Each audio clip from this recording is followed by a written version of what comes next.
எல்லாருக்கும் வணக்கம். நீங்க பாத்துட்டு இருக்கிறது பணம் கதை. நம்ம சேனல்ல பணத்தை பத்தியும் சுதந்திரத்தை பத்தியும் தான் ஆழமா பேசிட்டு இருக்கோம். சரி, விஷயத்துக்கு வருவோம். உங்க பேங்க் அக்கவுண்ட்ல இருக்கிற பணம் உண்மையிலேயே உங்களுடையதுதான் நீங்க நினைச்சிட்டு இருக்கீங்களா? நான் சொல்றேன் இல்ல. இன்னைக்கு நாம எப்படி ஒரு சாவரன் இண்டிவிஜுவல், அதாவது நிதி ரீதியா முழுமையான சுதந்திரம் அடைஞ்ச ஒரு நபரா மாறுறதுன்னு தான் பார்க்க போறோம்.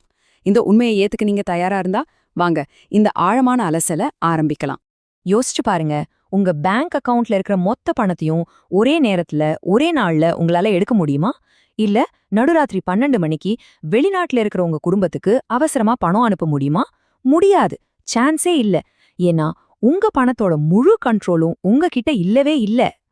நிஜம் என்னன்னா, நாம எல்லாருமே கடன் வாங்கிய அனுமதியில தான் வாழ்ந்துட்டு இருக்கோம். அதாவது ஒரு பாரோட் பெர்மிஷன். நீங்க ஒவ்வொரு தடவையும் உங்க பேங்க் ஆப்பை திறக்கும் போதும் இல்ல ஏடிஎம்ல கார்டை போடும் போதும் மறைமுகமா நீங்க என்ன கேக்குறீங்க? ஐயா, நான் என் பணத்தை பயன்படுத்திக்கலாமா அப்படின்னு பெர்மிஷன் தான் கேக்குறீங்க.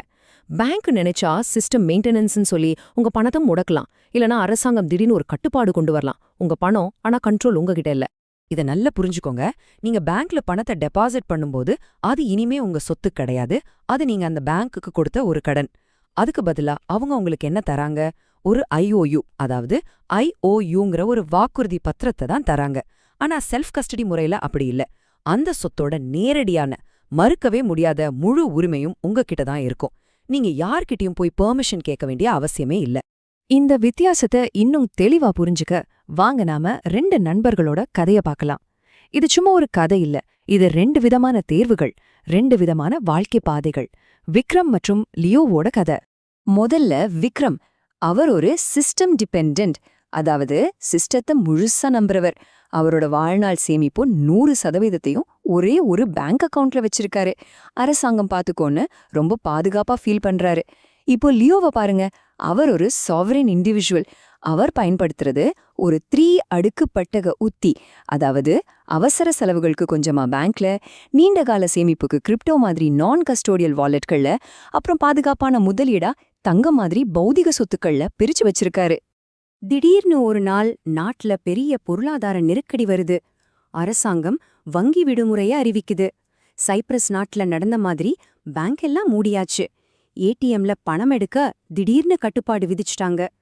இப்போ விக்ரமோட நிலைமைய யோசிச்சு பாருங்க. என்ன ஆயிருக்கும்? அவரோட அக்கவுண்ட் முடக்கப்பட்டுச்சு. அவரோட சொந்த பணம், ஆனா அவரால எடுக்க முடியல. ஒரு அவசர மருத்துவ செலவுக்கு கூட பணம் இல்லாம அவர் வங்கியோட கருணைக்காக காத்துட்டு இருக்காரு. அவர் சிஸ்டம் மேல வச்சிருந்த நம்பிக்கை மொத்தமா உடைஞ்சு போச்சு.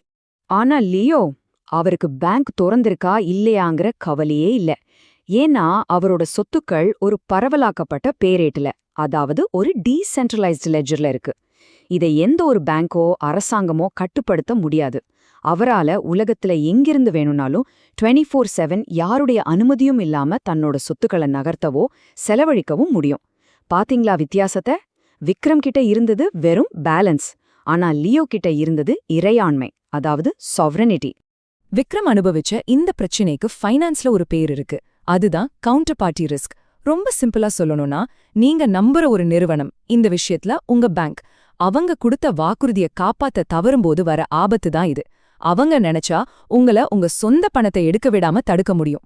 உங்க சொந்த பணத்தை உபயோகப்படுத்த ஒவ்வொரு முறையும் பெர்மிஷன் கேட்டு கேட்டு உங்களுக்கு சலிச்சு போச்சா? நீங்க உங்க பணத்தை முழுசா கண்ட்ரோல் பண்ணணும்னு நினைச்சீங்கன்னா உடனே இந்த விளக்கத்துக்கு ஒரு லைக் போடுங்க. நாம சேர்ந்து ஒரு நிதி சுதந்திரமுள்ள சமூகத்தை உருவாக்குவோம். உங்க கருத்துக்களை மறக்காம கமெண்ட்ல சொல்லுங்க. நாம இந்த தொடரோட இறுதி கட்டத்துல இருக்கோம். இன்னும் 5 நாள் தான் பாக்கி இருக்கு. அதனால மறக்காம சப்ஸ்கிரைப் பண்ணிட்டு அந்த பெல் ஐகானையும் அழுத்துங்க. அப்போதான் இந்த சிஸ்டத்துல இருந்து வெளியே போறதுக்கான கிரேட் எக்ஸிட் ஸ்ட்ராட்டஜியை நீங்க மிஸ் பண்ண மாட்டீங்க. சரி, இவ்ளோ நேரம் பிரச்சனை பத்தி பேசிட்டோம். இப்போ தீர்வுக்கு வருவோம். இந்த நிதி சுதந்திரத்தை அடைய நாம என்ன செய்யணும்? இதோ உங்களுக்கான சாவரன் டூல் கிட், அதாவது சுதந்திரத்துக்கான 3 தூண்கள். இந்த 3 தூண்கள் தான் ஒரு சாவரன் இண்டிவிஜுவல் ஆகிறதுக்கான அடித்தளம். முதல் தூண் செல்ஃப் கஸ்டோடி, அதாவது சுய பாதுகாப்பு. இரண்டாவது டீசென்ட்ரலைஸ்ட் ஃபைனான்ஸ், சுருக்கமா DeFi. மூணாவது 3 கண்ட்ரி ரூல், அதாவது 3 நாடுகள் விதி. வாங்க ஒவ்வொன்னையும் கொஞ்சம் விளக்கமா பார்க்கலாம். முதல் தூண் செல்ஃப் கஸ்டடி. இதுதான் எல்லாத்துக்கும் அடிப்படை. உங்க டிஜிட்டல் சொத்துக்களை பேங்க்லயோ இல்ல எக்ஸ்சேஞ்ச்லயோ வைக்காம உங்க பிரைவேட் கீயை வச்சு நீங்களே நேரடியா பாதுகாக்கிறது தான் இது. உங்க பர்ஸ்ல இருக்கிற காசுக்கு நீங்க தானே பொறுப்பு. அதே கணக்கு தான். இதுக்கான முதல் படி உங்க சொத்துக்களை எக்ஸ்சேஞ்ச்ல இருந்து உங்க சொந்த வாலெட்க்கு மாத்துறது. கிரிப்டோ உலகத்துல ஒரு தாரக மந்திரமே இருக்கு. Not your keys, not your coins. அதாவது அந்த பிரைவேட் கீ உங்ககிட்ட இல்லையா, அப்போ அந்த சொத்தும் உங்களுக்கு சொந்தமானது இல்ல. இத நல்ல மனசுல பதிய வச்சுக்கோங்க. உங்க கண்ட்ரோல்ல இல்லாத எதுவுமே உங்களுடையது இல்ல. இரண்டாவது தூண் DeFi, அதாவது டீசென்ட்ரலைஸ்ட் ஃபினான்ஸ். இது பிளாக்செயின் மேல கட்டமைக்கப்பட்ட நிதி சேவைகள். இங்க பேங்க் மாதிரி எந்த இடைத்தரகரும் இல்லாமலேயே கடன் வாங்கலாம், கடன் கொடுக்கலாம், வட்டியும் சம்பாதிக்கலாம். இதுக்கு நீங்க யாருக்கிட்டயும் பெர்மிஷன் கேட்க தேவையில்லை. மூன்றாவது தூண் கொஞ்சம் அட்வான்ஸ்ட் கான்செப்ட், தி 3 country ரூல். இது அரசியல் ரீதியான ஆபத்துகளை குறைக்கிற ஒரு உத்தி. உதாரணத்துக்கு, நீங்க ஒரு நாட்டுல குடியிருக்கலாம், உங்க பிசினஸ சிங்கப்பூர் மாதிரி வேறொரு நாட்டுல பதிவு செய்யலாம், உங்க சொத்துக்களை சுவிட்சர்லாந்து மாதிரி 3வது நாட்டுல பாதுகாப்பு வைக்கலாம். இப்படி பண்றதுனால எந்த ஒரு அரசாங்கமும் உங்க நிதி சுதந்திரத்தை பறிக்க முடியாது. இந்த எல்லா கருவிகளையும் நீங்க ஒன்னு சேர்க்கும்போது ஒரு மேஜிக் நடக்கும். நீங்க இனிமே ஒரு பேங்கோட கஸ்டமர் மட்டும் இல்ல, நீங்களே உங்களுக்கு ஒரு பேங்கா மாறுறீங்க. இதுதான் யாருடைய அனுமதியும் தேவைப்படாத எதிர்காலம். சரி, இது எப்படி பழைய சிஸ்டத்தை விட பெட்டர்னு பார்க்கலாமா? இந்த அட்டவணையை பாருங்க. பேங்க்ல பணம் அனுப்ப மேனேஜர் அப்ரூவல் வேணும். ஆனா பிளாக்செயின்ல எந்த அனுமதியும் தேவையில்லை. பேங்க் காலையில 9ல இருந்து 5 வரைக்கும் தான் வேலை செய்யும். ஆனா பிளாக்செயின் 24 மணி நேரமும் வருஷத்துல 365 நாளும் இயங்கும். வெளிநாட்டுக்கு பணம் அனுப்புறதுக்கு பேங்க்ல கட்டணம் ரொம்ப அதிகம். ஆனா பிளாக்செயின்ல ரொம்ப ரொம்ப கம்மி. இதுதான் உண்மையான சுதந்திரம். இது ஏதோ நம்ம கற்பனையில சொல்ற விஷயம் இல்ல. இந்த சார்ட் செயினாலிசிஸோட அறிக்கையில இருந்து எடுத்தது. இது என்ன காட்டுதுன்னா, மக்கள் எக்ஸ்சேஞ்சுகள்ல சொத்துக்களை வச்சிருக்கிறதோட வளர்ச்சியை விட சுய பாதுகாப்பா, அதாவது செல்ஃப் கஸ்டடியில வச்சிருக்கிறதோட வளர்ச்சி பல மடங்கு வேகமா வளர்ந்துட்டு வருது. இதோட அர்த்தம் என்ன? மக்கள் மெதுவா பழைய நிதி அமைப்பை விட்டுட்டு தங்களோட சொத்துக்களை தாங்களே கட்டுப்படுத்துற வழியை நோக்கி போயிட்டு இருக்காங்க. இது ஒரு அமைதியான புரட்சியோட ஆரம்பம். இந்த பெரிய மாற்றத்தை நீங்க புரிஞ்சுக்கிட்டாலே உங்க மனநிலையில ஒரு மிகப்பெரிய மாற்றம் வரும். நீங்க இனிமே சிஸ்டத்தோட ஒரு பயனர் கிடையாது. நீங்க உங்க சொந்த பொருளாதாரத்தோட CEO.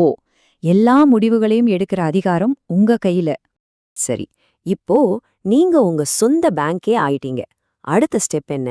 அந்த பேங்க நிர்வகிக்க ஒரு ஆர்டிஃபிஷியல் இன்டெலிஜென்ஸ, அதாவது ஒரு AI-ய வேலைக்கு வச்சா எப்படி இருக்கும்? நாளைக்கு நம்ம அதை பத்தி தான் பார்க்க போறோம். உங்க AI தணிக்கையாளர்.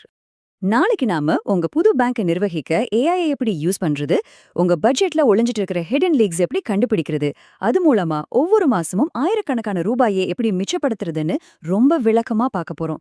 நாளைக்கு நாள் 26 AI தணிக்கை. கண்டிப்பா மிஸ் பண்ணிடாதீங்க. இந்த சிஸ்டத்துக்குள்ள இருக்கிறது ஒரு கட்டாயம் இல்ல, அது ஒரு தேர்வு. இன்னைக்கு அதிலிருந்து வெளியே போறதுக்கான வழிய பத்தி நீங்க தெரிஞ்சுக்கிட்டீங்க. அந்த எக்ஸிட்டை தேர்ந்தெடுக்க நீங்க தயாரா?